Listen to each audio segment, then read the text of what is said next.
നമ്മൾ കുട്ടനാട്ടിലേക്കാണ് പോകുന്നത്. അവിടെ വയലറ്റ് വസന്തം തീർത്ത് പോളപ്പൂക്കൾ. കൈനകരിയിലും നെടുമുടിയിലുമെല്ലാം തടാകങ്ങളിൽ കുട്ടനാടിന്റെ നീലക്കുറിഞ്ഞി എന്നറിയപ്പെടുന്ന ഇളം നീല നിറത്തിലുള്ള പൂക്കൾ ഇപ്പോൾ ഇങ്ങനെ പൂത്തു നിറഞ്ഞു നിൽക്കുകയാണ്. കാഴ്ചകൾ കാണുന്നു. സന്തോഷം.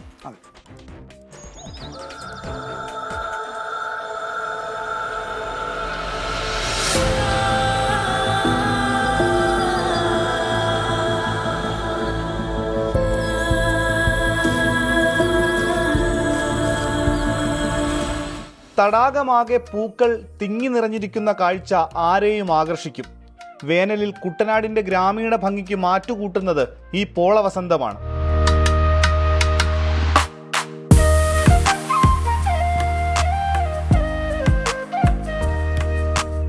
ഏതു നട്ടുച്ച നേരത്തും പൂക്കൾ വാടാതെ വിരിഞ്ഞു തന്നെ നിൽക്കും. തടാകത്തിന് മുകളിൽ പച്ചയിൽ നീലപ്പൂക്കളുള്ള ഒരു മെത്ത വിരിച്ചതുപോലെ തോന്നും. പോളപ്പൂക്കൾ നിറഞ്ഞതോടെ സഞ്ചാരികളും പൂക്കളെ തേടിയെത്തും. ചിലർ പൂ പറിച്ച് വെള്ളം നിറച്ച കുപ്പിയിൽ ഇട്ടുകൊണ്ടുപോകും. 2-3 ദിവസം പൂ വിരിഞ്ഞ് വാടാതെ തന്നെ നിൽക്കും.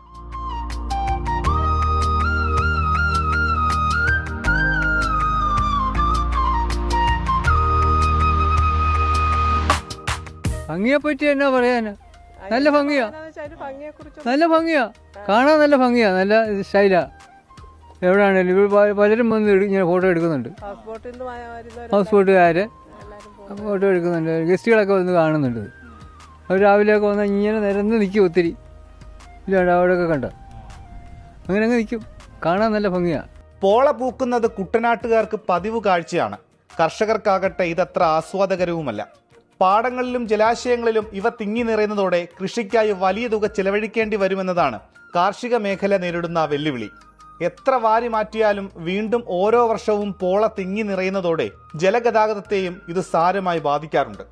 ഇത് ചെയ്യുമ്പോഴത്തേക്ക് വെള്ളം മോശമാകുന്നു. ആ വെള്ളം പിന്നെ നമുക്ക് ഒരു കൈ കഴുകാനോ ഒന്ന് പാത്രം കഴുകാനോ ഒന്ന് കുളിക്കാനോ ഒന്നും ഒക്കെ അല്ല, ദേഹത്തെല്ലാം ചൊറിച്ചിലും അത് സംബന്ധിച്ച് ചൊറിച്ചിൽ മുഖാന്തരമുള്ള അസുഖങ്ങളൊക്കെ ഉണ്ടാകും. അതാണ് വെള്ളത്തിൻ്റെ ഇത്. കാണാൻ നല്ല ഭംഗിയാണ്, പക്ഷേ ഇതുകൊണ്ട് ഞങ്ങൾക്ക് ദോഷമാണ്. ഇതെങ്ങനെയെങ്കിലും ഒന്ന് നശിച്ച് കിട്ടിയാൽ മതി എന്ന് പറഞ്ഞാൽ ഞങ്ങളിരിക്കുന്നു. ആരെങ്കിലും ഒന്ന് വന്ന് ചെയ്യണ്ടേത്, വരാനായിട്ട് ആരെങ്കിലും വരുമോ അത് കളയാനോ ഒന്നും ആരും. വർഷത്തിൽ പലതവണ പോള പൂക്കുമെങ്കിലും വേനൽക്കാലത്താണ് പോള വസന്തം തീർക്കുക. ഷിബിൻ ബഷീറിനൊപ്പം മനീഷ് മഹിബാൽ, 24 ആലപ്പുഴ.